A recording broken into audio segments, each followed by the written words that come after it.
Hey guys, it's the Tin Man.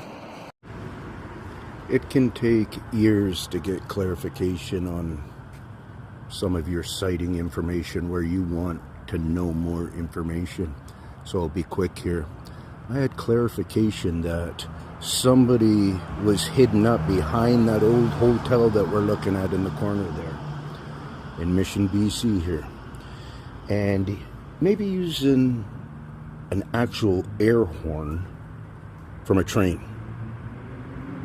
Then as I studied into it, I just couldn't see how it was actually a physical human using a physical horn to contest, kinda, or to copy like the train actual horn that is only within, I don't know, 100 meters or something of that range, just about out of storage here.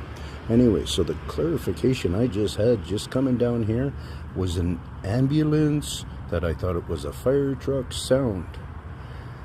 That was very radicalized sound, and all of a sudden just the way it shut down, because the actual vehicle with the real sound was on the lower street, on the highway there, railway road.